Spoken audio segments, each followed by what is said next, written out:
Okay, so get ready for this one. Today, we're taking a deep dive into a diet where you eat only animal products. Only animal product. You got it. No plants. Like at all. No cheat salads, nothing. It's called the Carnivore Diet. Wow. Okay. We'll be using Shawn Baker's book, Carnivore Diet, as our guide. So an all meat all the time kind of thing. Pretty much. And get this, he makes some pretty wild claims. Like what? Talking weight loss, tons of energy, even like sharper thinking. All from cutting out plants. Exactly. Sounds a bit extreme. Right. So we're going to figure out, could this actually be the key to better health? Or is it just too much? Let's find out. Before we get ahead of ourselves, let's lay down what this diet actually is, like specifically. So what's allowed? What's a hard no? Okay, so carnivore diet, pretty straightforward. Meat. Beef, chicken, that sort of thing. Yeah. Poultry, fish, eggs too. You can have some animal products like dairy. Got it. So steaks, cheese, all good. But here's the kicker. Any and all plant foods are absolutely off limits. Seriously, nothing. Nope. Baker's whole idea is that the stuff we usually think of as healthy, Plant compounds, right. yeah, and carbohydrates, he sees them as potential troublemakers. Interesting. So those things might actually be causing some of our health problems? That's the core idea behind this whole diet. Okay, so ditching the plants is like a reset button on our health, according to Baker. That's the gist. And he ties this diet to a whole bunch of potential benefits. A bunch, yeah. Better metabolic health, less inflammation, even weight loss. Let's dive into each of those a bit more, unpack them. Okay, sounds good. Let's start with metabolic health. How does this diet affect that? So Baker points to insulin. Insulin, right, the hormone that regulates blood sugar. Exactly. And by cutting out those carbs, focusing on proteins and fats instead. He's saying the carnivore diet keeps your insulin levels stable. That's the idea. And that can help with weight management, maybe prevent things like type 2 diabetes. Exactly. Okay, that makes sense. So fewer of those blood sugar spikes and crashes. Exactly. Okay, but how does the diet actually lead to weight loss, though? It can't just be about the insulin. You're right. There's got to be more to it. There is. Baker's big thing is that this way of eating forces your body into ketosis. Ketosis. So it starts burning fat for fuel instead of glucose. You got it. Like flipping a switch, metabolically speaking. And many people do see weight loss because of that. They do, yeah. Interesting. But isn't ketosis like a thing athletes and bodybuilders do? Usually under pretty strict supervision.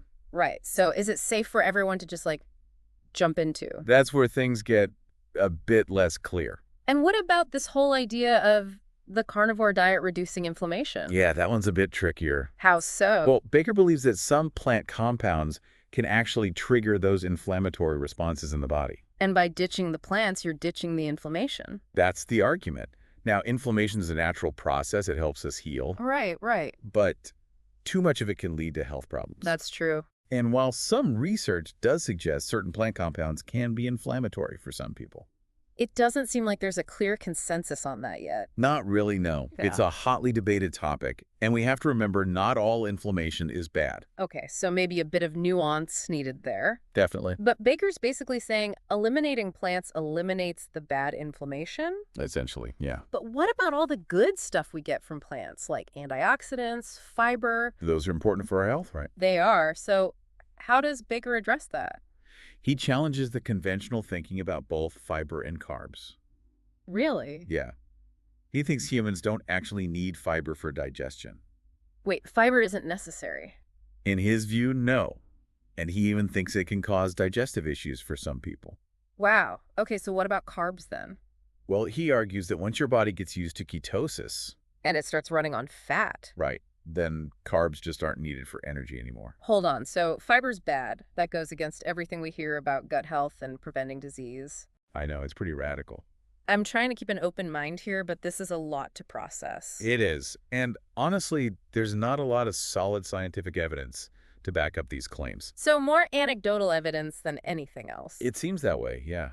And while some people might feel better on a carnivore diet, cutting out whole food groups is a huge decision. Yeah, and it could be risky. Absolutely. We need to look at all sides of this. All right, so let's talk about the risks then. Can we really get all the nutrients we need from just animal products? That's the big question, isn't it? It is. What about all the essential vitamins and minerals we normally get from fruits, vegetables, whole grains? Baker's pretty confident we can. He argues that animal products provide everything. He really thinks we don't need anything from plants. He highlights things like vitamin B12, iron, and zinc, all abundant in meat. Okay, so meat's got those covered. But what about vitamin C? Fiber? He's got an answer for that, too. He says we can get enough vitamin C from animal sources. Really? Like what? Organ meats, specifically liver. Liver? Huh. Not sure how many people would be into that. Yeah, it's not the most appealing, I'll admit. But he also says our vitamin C needs might be lower on a low-carb diet. Interesting. Okay, so what's his take on fiber? As for fiber, he doesn't think we need it at all. Again, completely opposite of what we usually hear. I know, right? He thinks it might even be harmful. So he's flipped the script completely. Plants are the bad guys now. It seems so. This is a lot to take in. I'm definitely curious to learn more about these so-called plant toxins. And if they're really that big of a threat, Yeah. we can unpack that more in the next part. So we've covered the basics of the carnivore diet and some of its bolder claims. We have But what about actually living this way? the practical side of it all. Right. What are the challenges, the strategies? Stay tuned for part 2, where we'll dig into what it's actually like to be a carnivore. So we left off talking about those plant toxins. Right. And how Baker thinks they can really mess with our systems. Yeah. Let's get into that a bit more. Sure. What exactly are these compounds he's talking about? And should we really be worried? Like how worried? Well, Baker talks a lot about lectins and oxalates Lectins, oxalates, okay. as, potentially problematic plant compounds. I see. So lectins, those are proteins you find in beans, grains, some veggies too. Okay. They bind to carbohydrates in your gut. Mm-hmm. And some people believe they can mess with your digestion and nutrient absorption. Interesting. Now, oxalates, those are different. Okay. They're found in things like spinach, almonds, beets, Gotcha. and they can actually bind to calcium in the gut, Oh, wow. which for some people can lead to kidney stones. Ouch. So these compounds, these aren't just like theoretical bad guys. No. They have real effects on the body. They do. But is cutting out all plants the only solution? That's a good question. It seems pretty extreme, right? There's got to be other ways to manage this. You're right. It is a big step. I mean, these compounds don't affect everyone the same way, right? Exactly. That's key. And for most people, eating these foods in moderation isn't really a big risk. You've got it. Plus, there are ways to reduce lectins and oxalates in your food just by changing how you prep it. That's true. Like soaking, sprouting, cooking. Exactly. So it's more about being smart about it, Right. not just cutting things out completely. Portion sizes, how you prepare things, it all plays a role. Gotcha.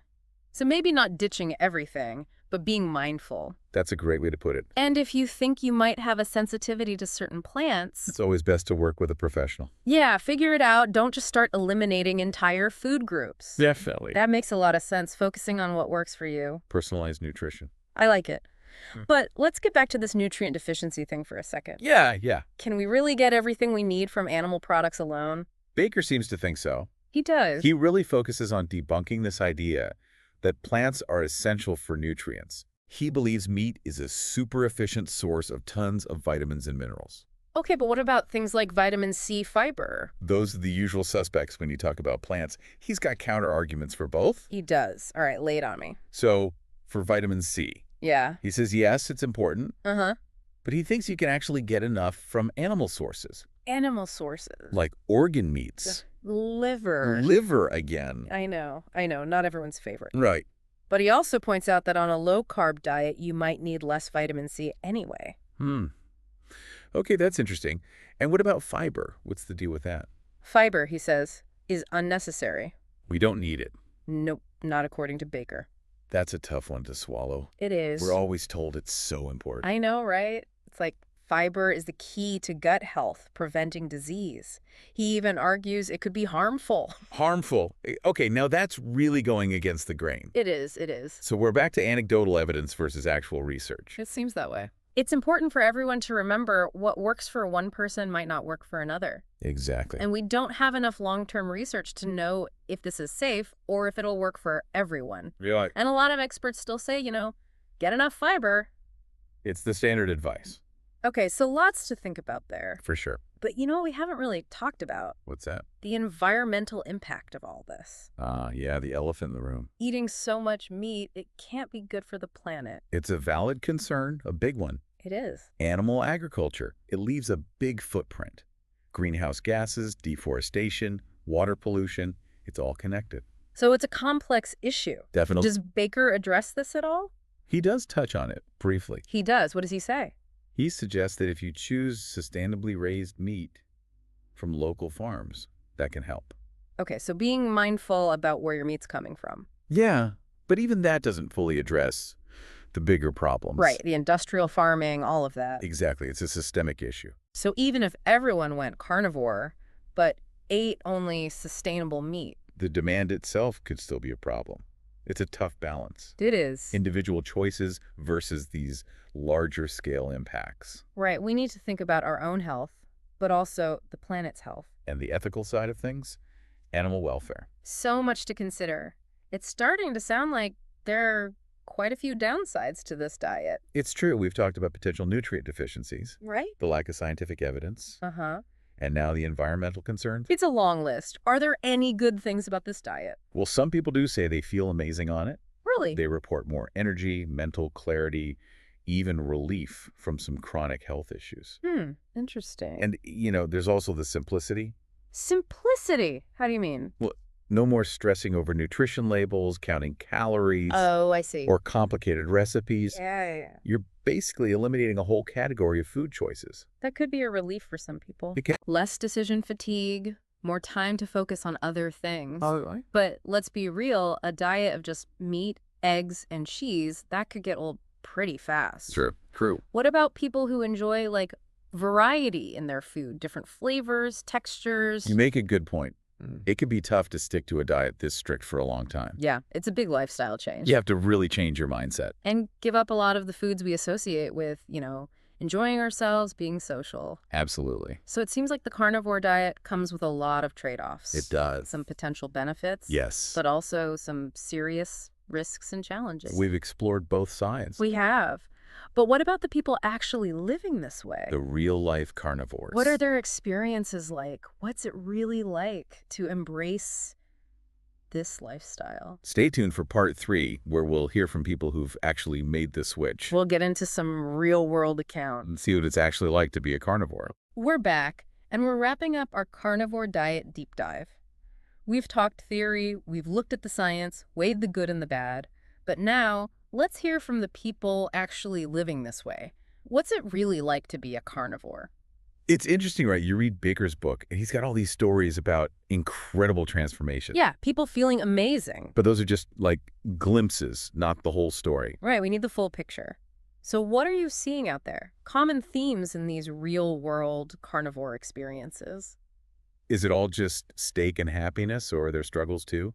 One thing that comes up a lot is the simplicity. The simplicity. Yeah, a lot of people find it really freeing, no more obsessing over meal plans, calorie counting. I can see that. Just imagine, no more grocery store overwhelm. Just meat, cook Yep. simple, and you're done. Appealing, right? Especially these days, with so many food choices, so many diets. It is. But a diet this restrictive, it has to impact your social life. Oh, absolutely. Family dinners, birthday parties, even just going out to eat with coworkers. Yeah. That's the thing. It is, and a lot of carnivores are really aware of that. Yeah, how do they navigate that?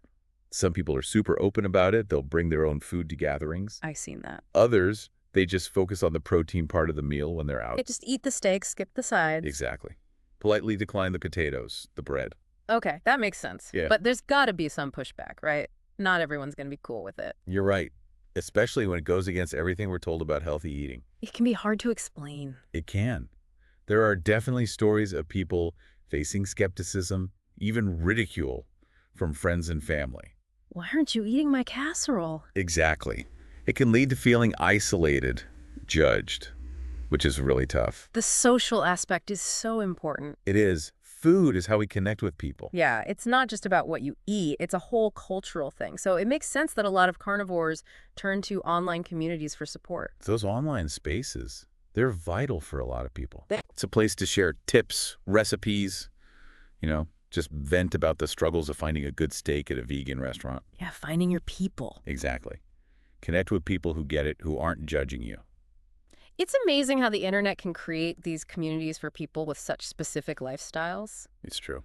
But let's be real, the carnivore diet is still pretty fringe. It is. So, what are the critics saying? What are their big concerns? The biggest one is the lack of long-term research. Yeah, we've touched on that. We have.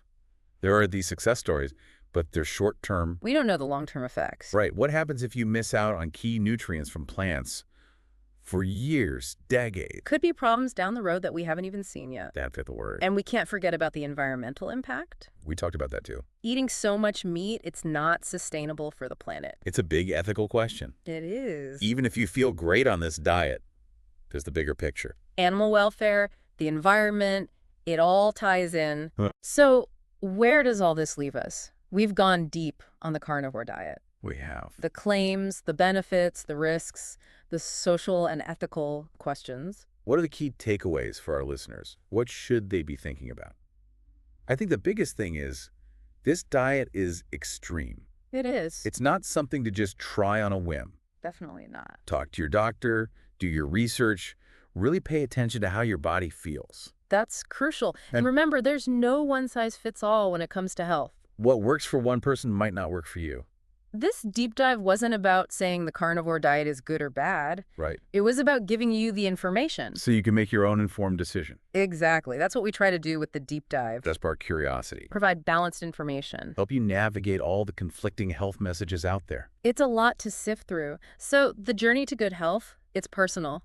It is. There's no magic bullet, no one right way to eat. Keep learning. Trust your gut. Great advice. Thanks for joining us on this exploration.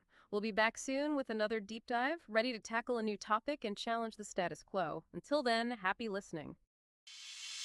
Thanks for tuning into Chapter 2, where we break down the best books to fuel your growth and learning.